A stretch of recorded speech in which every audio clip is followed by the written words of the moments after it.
नमस्कार, खेत खजाना में आपका स्वागत है। आज सोमवार का दिन है और मई महीने की तारीख है 25 और आज सरसों का बाज़ार हल्का-फुल्का दबाव में खुला है क्योंकि कल से आप सुन रहे हैं कि अमेरिका और ईरान के बीच युद्ध विराम हो गया है। अभी ये सच्चाई पता नहीं है कि हो गया है या नहीं हो गया है। जैसी चर्चाएँ चल रही है वो ये है कि युद्ध विराम की स्थिति बन रही है और अब जो है सामान्य हालात बनने की तरफ बढ़ रहा है।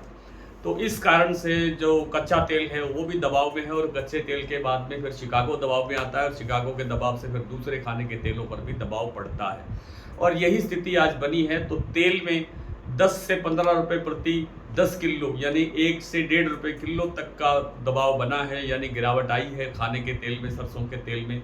और उसी के चलते आज जो सरसों का बाज़ार है वो भी 25 रुपए से लेकर के 75 रुपए तक गिरावट दर्शाता हुआ बंद हुआ है, खुला है।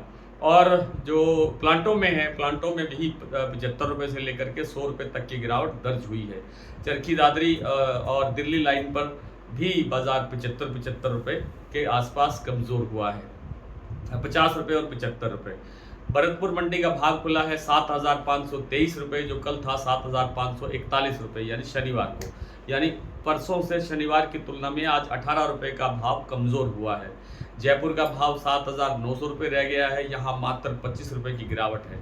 और जो दूसरी मंडियां हैं, जैसे मैंने बताया आपको कि चरखी दादरी दिल्ली लाइन पर 75 रुपये की गिरावट है।